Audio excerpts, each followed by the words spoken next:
Ready for the... Ah! You're mean. Ready for the magic? Ready for the magic. We finally have heat in the apartment, guys. What are you sitting on there, man? It looks like a giant submarine. This is our 1,000-gallon propane tank.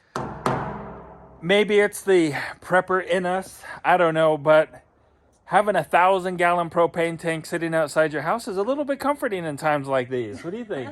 I think so. Yeah, we definitely have a little prepper mindset in us. Some of you have mentioned that having propane is not living off grid. So let's think about that for a second, right? Does having propane mean that you're not off grid? Well, what's the definition of being off grid? Definition right down here.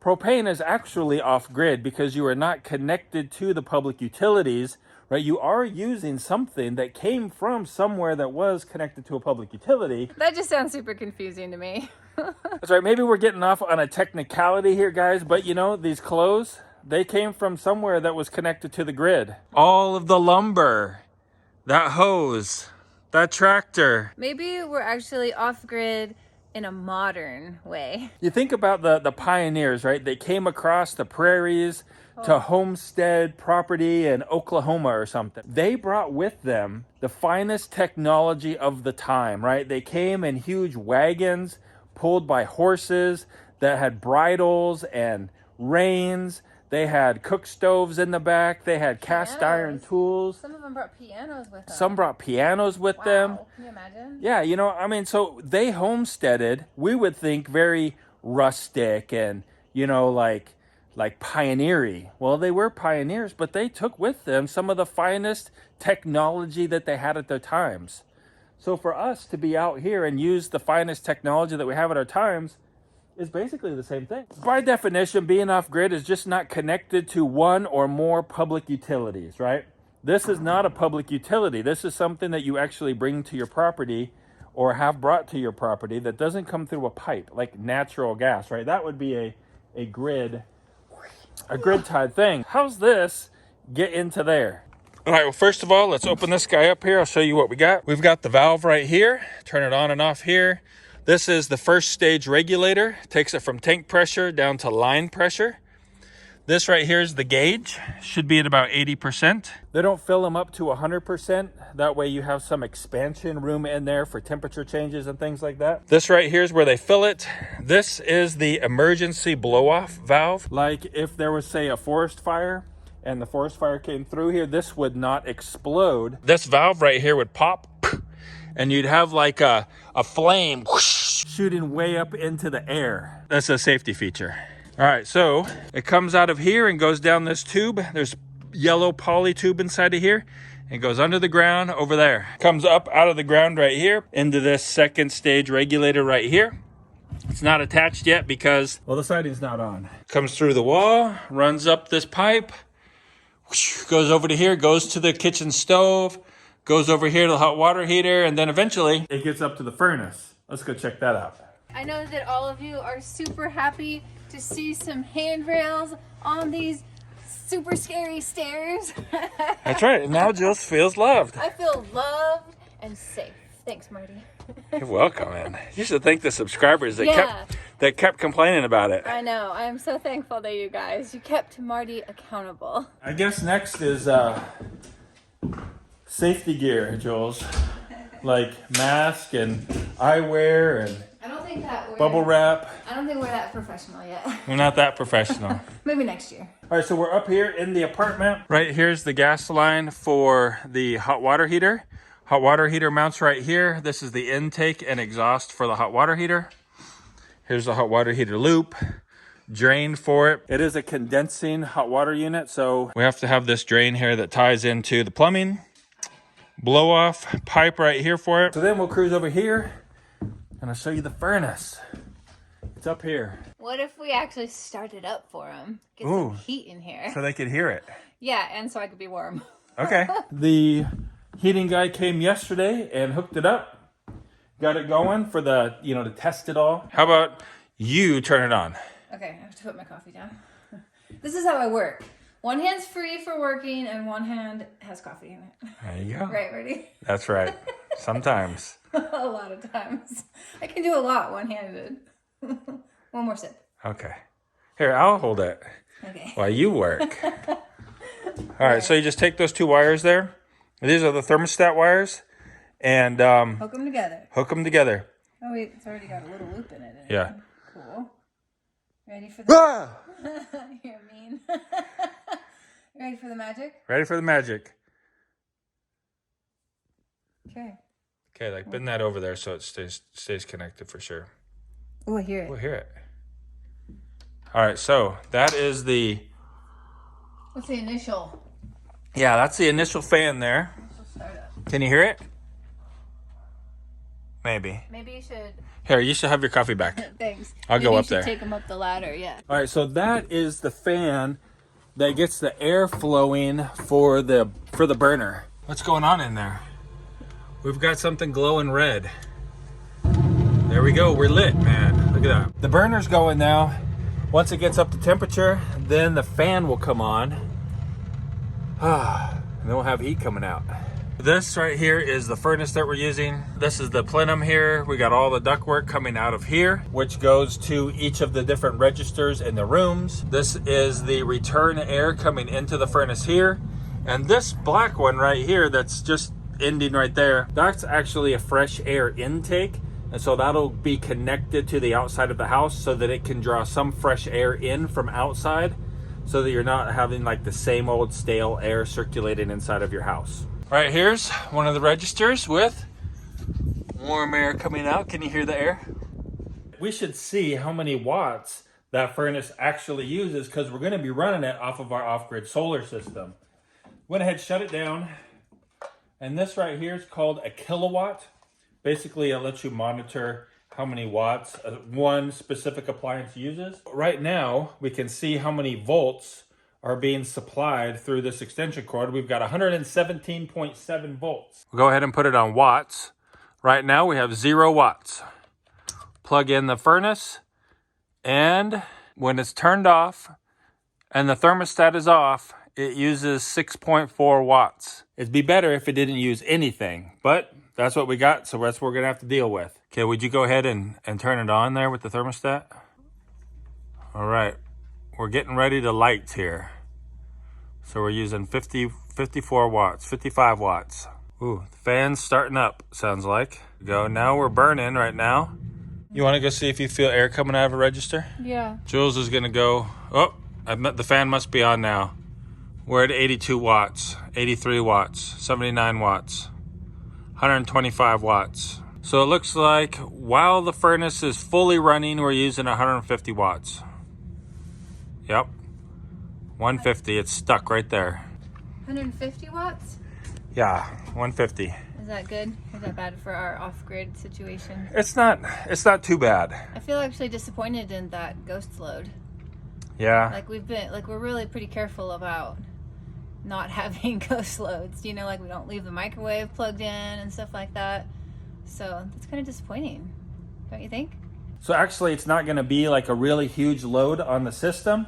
It means we will have to run the generator a little bit more often than we would otherwise in the middle of winter. But besides that, I think it's gonna be fine. You know what that actually means? What? We need to get more solar panels. That's true.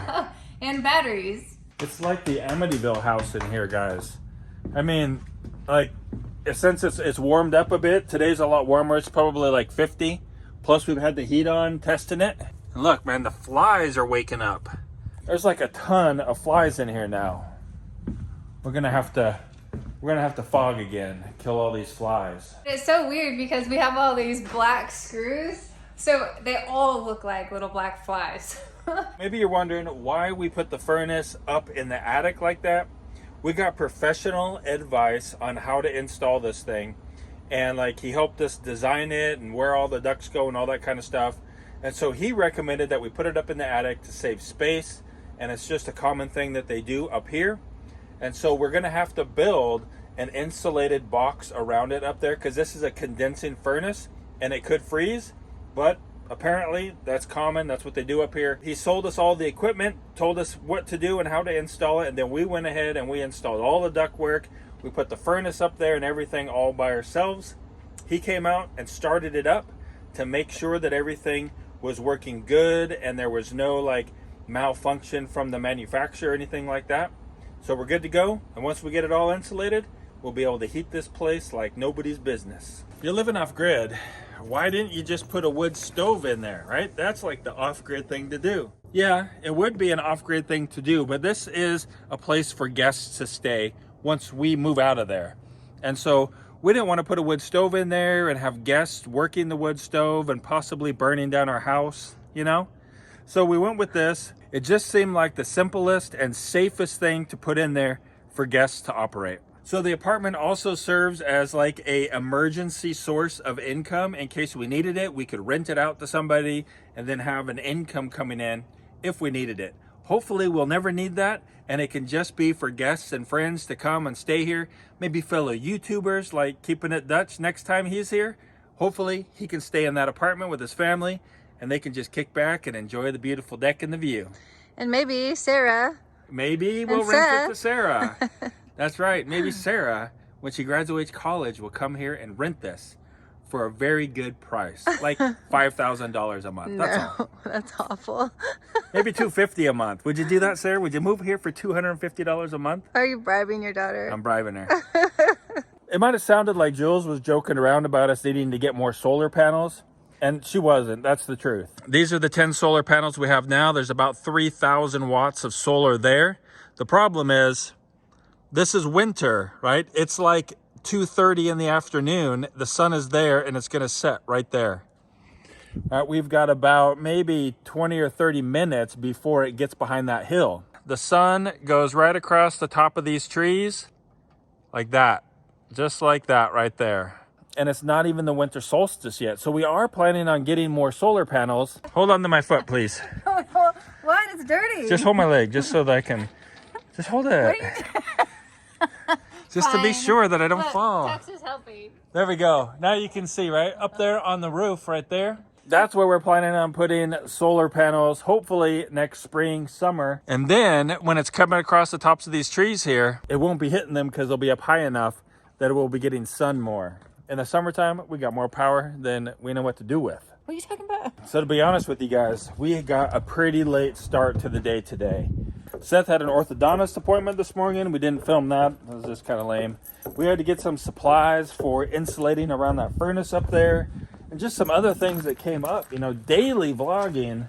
Whew, man, when you got stuff that comes up that where you can't actually be doing a lot of work, it's hard. This is the 2-inch foam insulation. We got two 4x8 sheets. We're going to be using that to build the box around the furnace up there. We also had to get these washers and a box of screws today at Home Depot. So we're going to use these fender washers and these screws to screw this to the trusses up there. And that way the fender washer, right, is big, so it can just, we can just suck it in, just snug it up, and it will hold these right up to the trusses where they need to go to build the box. I'm just like looking at all these supplies and I feel like we've done a ton of work, but there is a ton left to do. Whose idea was this anyways, to build their own house? How'd you talk me into this?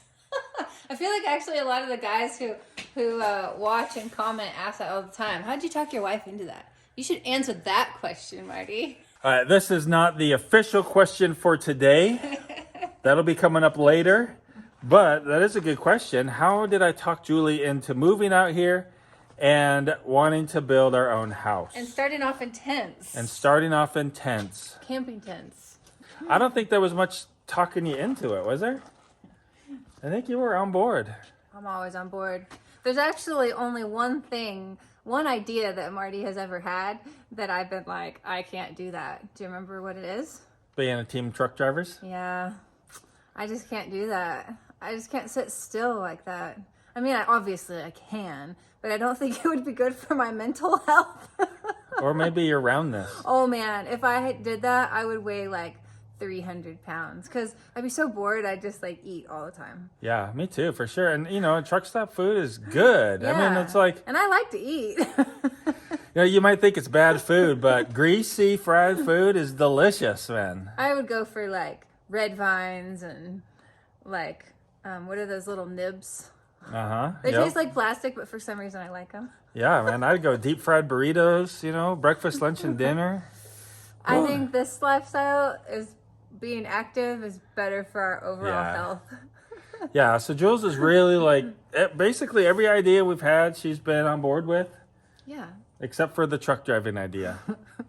So thankfully we don't have to do that. That was our backup plan. Yeah. That was kind of the backup plan. If we couldn't get this business here working, then the backup plan was, man, I may have to just start driving a truck or something. Who knows? Yeah, so we'd be living in this like partially finished house, and Marty would go off months at a time and leave us and be a truck driver. I was trying to get you to come with me. Leave the kids here. No, you didn't. That'd be awful. Somehow it got late in the evening again. What you got going on? What is that orange stuff? This is actually egg mix. It's a freeze-dried egg mix. You said that's a freeze-dried egg mix. Yeah. We've got all of those chickens out there. I know. Why are you using freeze-dried eggs? That's what everybody wants to know. Well, our chickens have become super lazy, and probably because of the, the light change and everything. We have very short amount of sunshine right now. But we haven't had eggs in, I think, 3 weeks now. We have not had one single egg. And you're also using a bunch of other freeze-dried products here. Cheese, cheddar cheese, and what is this? Spinach, I think. And we've got mushrooms and onions and bell peppers. And you're creating... Oh, you got a recipe there. Yeah. You have a recipe for this online, don't you? On our website. Actually, it's on our website, yeah. This is a frittata, which is basically a fancy word for a crustless crepe. I can't even say it. A crustless... You say it. Crustless quiche. It's late, you guys. It's delicious. I'll show you here when it's done. Jules, Miss Molly Colley 911 asked, how do we get county approval to move into our house without water or siding? The answer is super simple. There is no approval needed. There's no certificate of occupancy needed. And so, like, we were living in tents. We didn't have to have permission to do that. You could live in a super simple structure, you could live in a straw bale house if you wanted. You could build a house out of tires and live in it, or you could have contract. Anyways, the gist of it is that there's a lot of flexibility here. And so, yeah, we get to live here with a lot of freedom.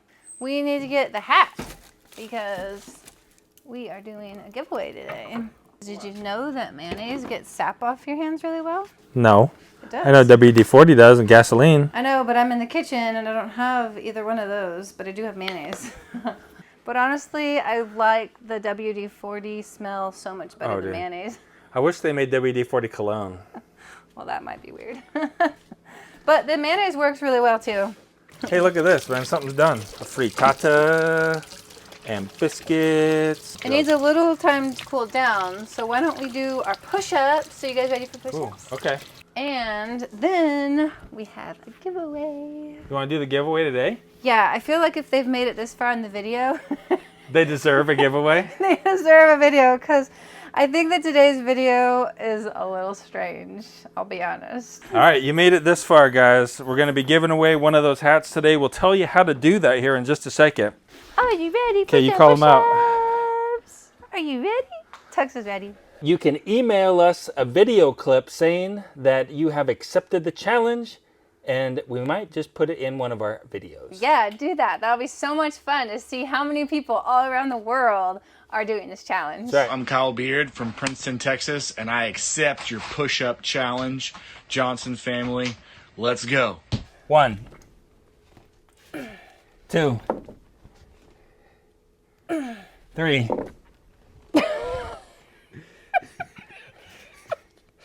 4. Something's hitting the ground here. Okay, I have to go to my knees. Okay. Come on, Dad. We gotta wait for Mom. Okay. How many are we on? 5. 5. 5. Okay. This is 5. Sorry. This is gonna be 5. Yeah. 5. 5, 6, 7, 8, 9. Those are too easy for you now. Well, they're like about as easy as yours. You need like weights on your back or I'm something. only doing plank for 30 seconds also. Well, could I do them like part way down? No, you gotta go all. You gotta touch your chest to the floor, or really close to it anyway. My chest doesn't touch the floor, but it comes really close. Yeah. Okay, so I need to practice because yesterday didn't I complete 4 fully? I'm getting think so. worse. I'm not Uh-oh. getting better. Because you guys are awesome and you stuck with us through the end of this video, we are doing this giveaway for Marty's hat. Of course, this is a brand new hat, not Marty's, dirty. What you need to do in order to win this hat is to put down in the comments of this video that you would like to get it, like to win it. Just write, I would like to win Marty's hat. And then we will choose randomly a winner. We will contact you through the email that is associated with your YouTube channel. And if you don't have one, then we will pick a different person. So you heard her. Make sure that your email address is associated with your YouTube account, and we will be able to contact you and tell you that you're the winner. Unfortunately, if we can't find your email address, we'll have to choose somebody else that has an email address associated with their account. So comment down below and go check and make sure that your email address is set up with your YouTube account. We're gonna go ahead and eat Jules' delicious frittata now, and we picked out this video for you to watch while we go eat that. But in the meantime, guys, we hope you have a really great day. Keep smiling.